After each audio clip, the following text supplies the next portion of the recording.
Agora, perceba que tudo isso são habilidades. Isso não é talento, gente. Ninguém nasce sabendo fazer isso, não. Entendeu? As coisas acontecem, você vai tendo... Você tem alguns caminhos, né? Você pode ter a experiência na prática. Então, sei lá, em algum momento jogaram casquinha lá, falou, toma aqui os alunos, se vira. Né? E ele foi lá mesmo, e deu o jeito dele e construiu a forma dele fazer. Cada um foi construindo a sua forma de fazer. Agora, tudo isso é treinável. Extremamente treinável. Se você tiver isso como a... E por isso que a gente está fazendo isso, né? Para mostrar para vocês o que é importante. Cara, isso é importante. Então o João, quando chegar lá na segunda-feira na academia de manhã, ele vai falar, pô, cara, como é que eu estou tratando meus alunos? Como é que eu estou lendo os meus alunos? Será que esse cara, se eu botar ele de par com esse aqui, eu estou fazendo um movimento bom?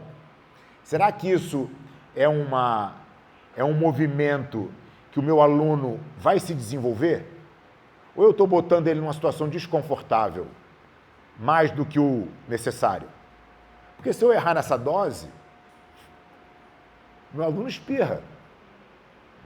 A gente perde aluno por nada.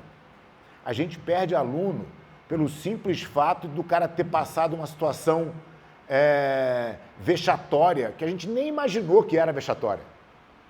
Mas para ele é.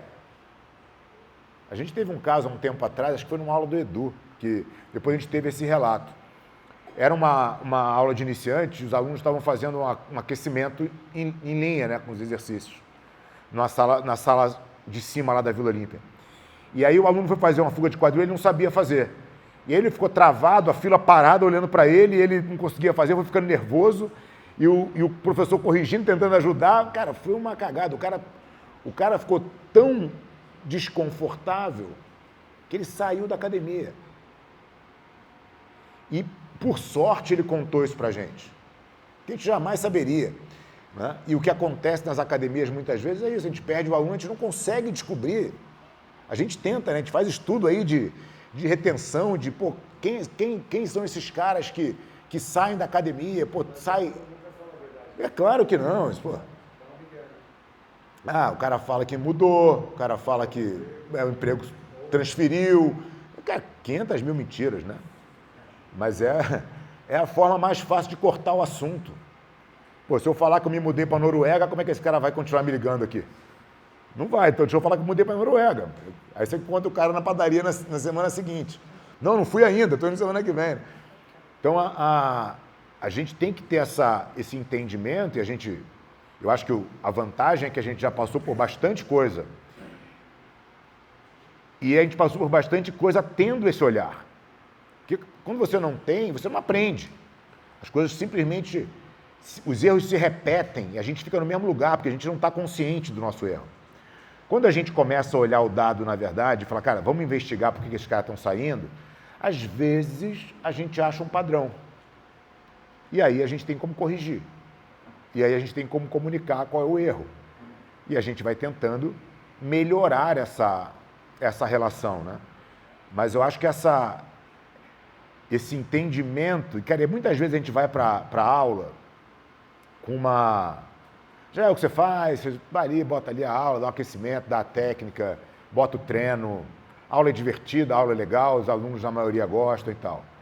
Mas a gente não vai com essa mentalidade, a gente não vai com essa preocupação de autodesenvolvimento, de como eu posso ser melhor no tratamento com os meus alunos, como eu posso tentar identificar os perfis, como eu posso fazer a aula do Joãozinho ali ser a melhor aula do mundo, como é que eu posso melhorar a aula do José, como é que eu posso pegar a aula da Maria e fazer ela sair daqui encantada hoje. É raro você ver isso. Então isso é treinável, isso é você ter a preocupação, cara, de realmente, toda vez que você pisar no tatame, você ter o comprometimento com você mesmo de que você está num processo de desenvolvimento e evolução e que você tem que dar o seu melhor em toda oportunidade que você tem dentro do tatame. E nunca entrar no tatame para fazer o que? Vou lá dar uma aula, vou lá puxar um treino. Eu acho que isso talvez seja o grande obstáculo de desenvolvimento dos professores. Porque é relativamente fácil você atingir esse primeiro estágio de dar uma aula ok.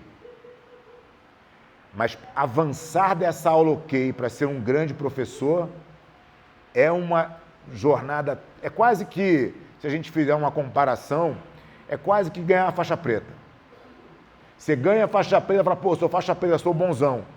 Você não sabe nada ainda, né? Você vai aprender dentro da faixa preta é muito maior do que você aprendeu até então. É igual com quando você começa a dar aula, cara, você está no início da jornada. Não ache que você entende absolutamente nada de gente, porque você não entende. É um processo que acho que a gente nunca vai entender, para te falar bem a verdade. Por isso que a gente tem que ter o pensamento infinito, no sentido de, cara, eu tenho que o tempo inteiro estar me desenvolvendo. Né? Toda vez que eu vou dar a minha aula, eu tento imaginar como é que eu posso dar uma aula melhor, como é que eu posso conectar essas posições, o que eu posso buscar dessa técnica para o meu aluno se desenvolver, como é que eu posso fazer um treino mais legal. Cara, isso tem que estar o tempo inteiro na nossa cabeça. Né? E aí você vai vendo que você naturalmente vai evoluindo, vai melhorando. Né? Mas não tenho como garantido que o fato de você ser professor já significa que você é um bom professor. Né? Mesmo que você esteja com o label de ser um professor da Aliança, né? Da Aliança São Paulo e tal, isso não faz de você um grande professor. O que faz de você um grande professor é o seu esforço diário e contínuo de ser melhor a cada dia. Como tudo que a gente faz, né? Deixa eu ver se tem mais alguma que Aqui a gente está botando um pouco das competências técnicas, de como vocês podem se ajudar, né? Então, assim, você participar de todos os tipos de aula e vivenciar todos os tipos de aluno, obviamente torna um professor melhor. Se eu só dou aula de avançado, porque obviamente é disparado a aula mais fácil de se dar, né? Pô, uma aula de avançado é brincadeira, né? Eu dou aula de avançado de olho fechado da recepção, só gritando para os caras, ó, single leg aí, alternado. Pô, todo mundo sabe o que tem que fazer.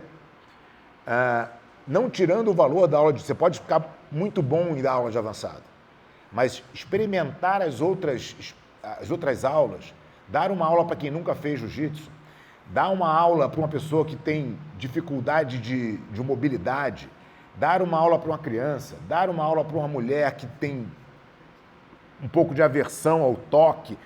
Tem milhões de situações que, se vocês não se permitirem, vocês nunca passarão.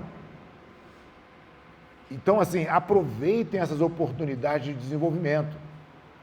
A gente fala das aulas introdutórias, né? A aula introdutória, ela tem uma série de benefícios para o aluno, né? Que ele tem uma jornada muito mais confortável, né, no aprendizado dele. Ela é fundamental para a academia, porque a conversão desse potencial aluno em aluno efetivo, ela é muito alta, porque o cara experimenta uma coisa muito legal, mas ela é para o professor o grande laboratório. Eu diria que o maior laboratório de todos. Né? Você pega pessoas totalmente diferentes, com experiências de vida diferentes. Você começa a entender, cara, onde o jiu-jitsu vai, né? Porque, pô, veio uma pessoa aqui que é um médico, que quer treinar jiu-jitsu por isso, por isso, por isso. Aí, de repente, veio uma pessoa totalmente desconectada, faz outra coisa. Né? Você vai tendo diferentes perfis que fazem jiu-jitsu por diferentes motivos. Você vai começando a entender aonde o jiu-jitsu pode chegar. Isso vai te dando muito mais ferramentas de convencimento. A experiência de um você pode usar no outro. Né? Então, você vai tendo uma riqueza de vocabulário para dar as suas aulas e vender o jiu-jitsu para as pessoas, porque é isso que a gente faz no final do dia, a gente é vendedor de jiu-jitsu. Então, a aula introdutória tem esse poder. Mas a gente vê resistência Os professores falam, vou doar meu tempo, né? Pô, uma aula particular, né? Não quero dar aula introdutória, eu quero dar aula particular quando eu estiver ganhando dinheiro. Tudo bem, mas você está perdendo talvez uma grande ferramenta de evolução, para que amanhã a sua aula particular possa custar o triplo do que você cobra. Então, se você fizer sempre o teu passo e importar mais do que você vai ganhar naquele momento do que o que você vai plantar para ganhar mais no futuro, você vai naquela estradinha do conveniente ali, ao invés daí da construção do que é correto e do que é melhor. Então, usem a aula introdutória para vocês, muito mais do que para a academia ou para o aluno, né? É a tal da virtude do egoísmo. Eu vou lá fazer para os outros, mas na verdade eu estou fazendo para mim. Eu estou me desenvolvendo como professor e estou usando essa maravilhosa ferramenta aqui que me deu a oportunidade de dar aula. E ainda estou ajudando a minha academia, que vai ficar feliz da vida que eu vou assinar mais um aluno. Mas a motivação principal dessa história aqui sou eu me desenvolver. Você simplesmente muda o ponto de vista, né?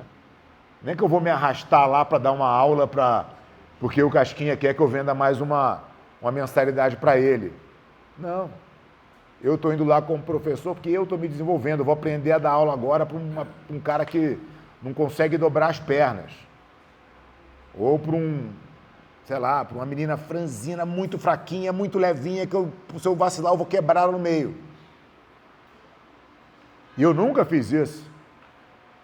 Aí você pode dizer que você é um bom professor de jiu-jitsu, você nunca teve essa experiência? Então vá por você, em primeiro lugar, e depois ajude os outros na cadeia. Essa é a máxima da virtude do egoísmo. Você faz por você e arrasta um monte de benefício ao seu redor.